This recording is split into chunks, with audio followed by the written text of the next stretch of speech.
Halo rekan-rekan mahasiswa S1 Teknik Mesin Universitas Tadulako. Wah, saya antusias banget hari ini karena kita bakal membedah salah satu topik yang paling fundamental sekaligus paling seru di ilmu keteknikan.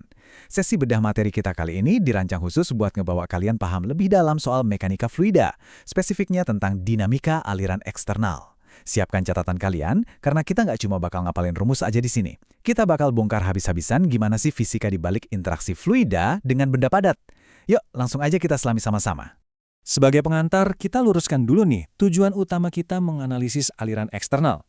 Intinya, kita mau mengevaluasi dua gaya absolut, gaya hambat atau drag, dan gaya angkat atau lift. Gaya-gaya ini muncul karena adanya gerak relatif antara fluida dan benda padat. Coba perhatikan klasifikasinya, ini 3 bentuk aliran yang bakal sering banget kalian temui di lapangan nanti. Ada aliran 2 dimensi yang geometrinya konstan kayak angin ngelewatin pipa, terus aliran aksi simetrik yang punya simetri rotasional kayak peluru terbang, dan yang paling kompleks aliran 3 dimensi kayak aerodinamika di dodi mobil. Oke, supaya lebih gampang pahamnya, kita pecah materinya. Kita masuk ke bab 1, analisis gaya hambat atau drag analysis. Mari kita bedah gimana caranya fluida ngelawan pergerakan sebuah benda. Nah, mari kita amati anatomi dari gaya fluida itu sendiri. Kalau kalian lihat profil airfoil ini, ada panah-panah yang tegak lurus sama permukaan, itu adalah tegangan atau pressure. Sedangkan panah yang nempel sejajar menyusuri permukaan, itu tegangan geser atau shear stress.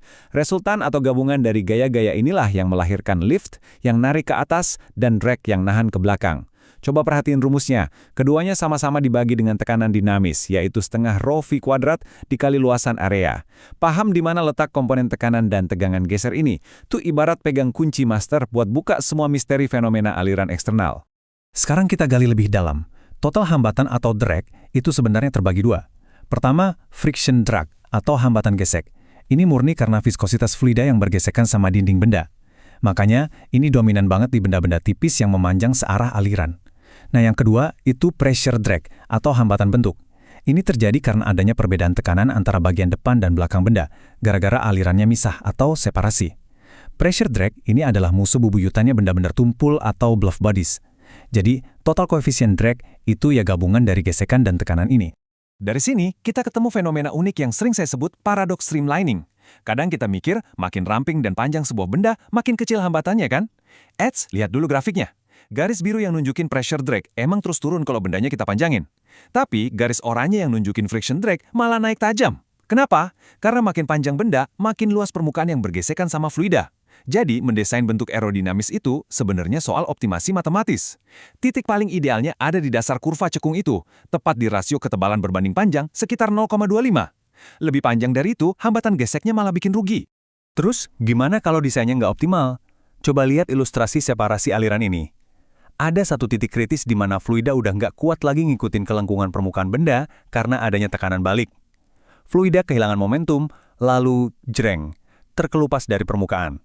Hasilnya, muncul area sirkulasi bertekanan rendah di bagian belakang yang disebut wake. Wake ini narik benda ke belakang dengan kuat banget. Dan yang lebih bahaya buat desain struktur kalian nanti, kalau Reynolds number-nya di atas 90, ini bisa memicu vortex shedding. Pusarannya lepas bergantian dan bisa bikin struktur bergetar hebat sampai hancur. Mengerikan kan? Mari kita terjemahin konsep abstrak tadi ke bentuk nyata. Di tabel ini kalian bisa lihat nilai koefisien drag untuk berbagai bentuk dasar.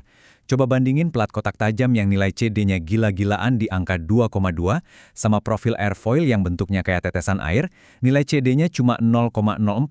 Beda jauh banget kan? Ini bukti nyata gimana bentuk teardrop sukses mencegah separasi aliran. Tapi jangan lupa sama kotak di bawah itu, hukum Stokes. Buat partikel yang ukurannya sangat amat kecil, bentuk itu nggak ngaruh lagi. Hambatannya murni dipengaruhi viskositas, makanya rumusnya jadi CD sama dengan 24 dibagi Reynolds. Ini prinsip fundamental buat mekanika fluida mikro. Sebagai insinyur, kadang buruh terbaik kita itu ya alam semesta. Kita sebut ini biomimikri. Ada 2 adaptasi luar biasa di sini. Secara aktif, perhatiin deh kawanan burung yang terbang ngebentuk formasi V. Itu bukan gaya-gayaan, mereka lagi manfaatin pusaran udara dari sayap burung di depannya buat menghemat energi sampai 30%. Cerdas banget kan? Terus, secara pasif, coba lihat pohon palem saat kena badai. Dia nggak melawan, tapi menggulung daunnya jadi bentuk silinder padat. Luas penampangnya mengecil, gaya drag-nya turun drastis, batang pohon pun selamat dari patah. Alam emang engineer paling top. Nah, prinsip dari alam tadi kita contek buat teknologi modern. Coba lihat evolusi desain mobil. Dari tahun 20-an yang bentuknya kayak kotak sabun dengan CD 0,80, sekarang jadi super mulus dengan CD 0,26. Udah mendekati limit teoritisnya. Dan ngomong-ngomong soal nyontek burung tadi, pesepeda juga pakai trik yang sama loh, namanya efek drafting. Pesepeda di belakang sengaja masuk ke area wake pesepeda di depannya. Karena area itu tekanannya rendah, pesepeda di belakang berasa disedot ke depan. Koefisien drag-nya bisa anjlok dari 0,9 jadi cuma 0,5. Lumayan banget buat ngehemat tenaga. Oke, sekarang kita ganti lensa. Kita masuk ke bab 2, lapisan batas fluida. Di sini kita bakal ngezoom in banget sampai ke permukaan benda yang bersentuhan langsung sama fluida. Konsep ini adalah jantung dari mekanika fluida modern. Ingat terus prinsip no-slip condition. Tepat di permukaan benda, kecepatan fluida itu 0, berhenti total. Fluida nempel karena viskositas. Nah, makin jauh dari dinding, kecepatannya makin naik sampai nyamain kecepatan aliran di luarnya. Area transisi kecepatan inilah yang kita sebut boundary layer. Perhatiin fasenya. Awalnya aliran itu rapi banget di zona laminar, terus mulai goyah di zona transisi, sampai akhirnya pecah jadi zona turbulen yang super kacau. Tapi menariknya, di zona turbulen ini, profil kecepatan di dekat dinding justru lebih merata, walaupun tegangan gesernya jadi jauh lebih tinggi. Kita bedah sedikit rumusnya ya. Tenang, nggak akan bikin pusing. Kuncinya ada di bilangan Reynolds lokal yang ngitung jarak dari ujung depan pelat. Saat alirannya masih laminar, rumusnya beda banget sama pas udah turbulen. Di fase turbulen, lapisan batasnya tumbuh jauh lebih cepat, dan rumus gesekan lokalnya berubah drastis. Tugas utama kalian nanti sebagai analis fluida adalah nyari tahu, di titik sebelah mana sih aliran ini berubah dari laminar ke turbulen?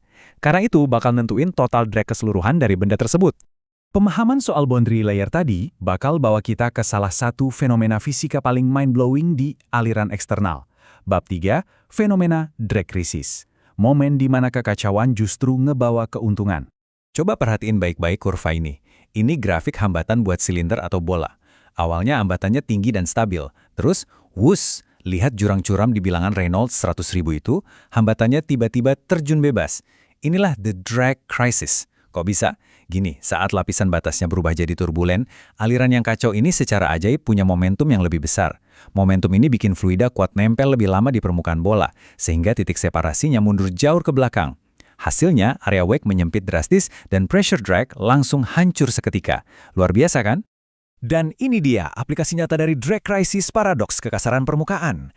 Pernah kepikiran nggak kenapa bola golf itu dibikin bolong-bolong kecil atau dimpled? Kalau bolanya mulus kayak di sebelah kiri, alirannya cepat misah, wake-nya besar dan drag-nya tinggi. Tapi dengan dimples, permukaannya sengaja dibikin kasar buat memicu turbulensi lebih awal. Momentum turbulen ini ngunci aliran supaya nempel lebih lama dan boom, koefisien drag-nya turun dari 0,5 jadi 0,1. Bayangin, hambatannya turun 5 kali lipat cuma gara-gara permukaannya dibikin kasar. Kedengarannya aneh, tapi ya itulah keajaiban fisika. Mantap! Setelah puas bahas cara ngurangin hambatan, sekarang kita balik fokusnya. Bab 4, dinamika gaya angkat. Kita bahas gimana caranya ngakalin fluida biar bisa ngelawan gravitasi. Ini dia, sayap beraksi. Prinsip utamanya bersandar sama hukum Bernoulli. Sayap itu didesain supaya udara di bagian atas mengalir lebih cepat daripada di bawah. Kecepatan tinggi, tekanannya turun. Jadi tekanan rendah di atas sayap seakan menyedot pesawat ke atas, sementara tekanan tinggi di bawah ikut dorong ke atas. Jadilah terbang. Tapi ingat mahasiswa sekalian, perhatiin kotak merah di situ. Kalau sudut kemiringan sayapnya terlalu nanjak, ngelewatin batas sekitar 15 derajat, aliran di atas sayap bakal terkelupas secara brutal.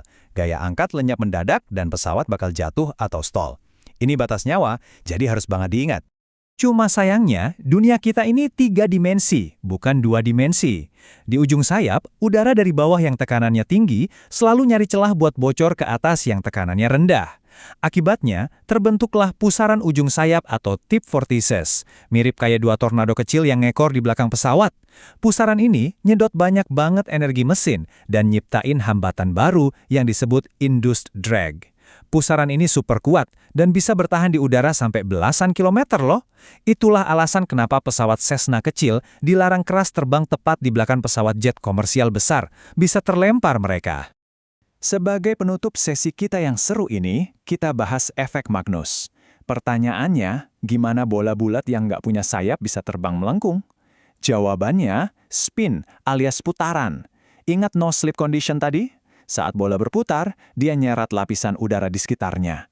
Putaran yang searah dengan angin bakal nurunin tekanan, sementara yang berlawanan bakal naikin tekanan. Beda tekanan atas dan bawah inilah yang bikin bola melengkung di udara. Jadi kesimpulannya, menguasai aliran eksternal itu intinya adalah menguasai medan tekanan. Gimana harmoni antara bentuk, tekstur, dan rotasi bisa menentukan suksesnya sebuah desain engineering.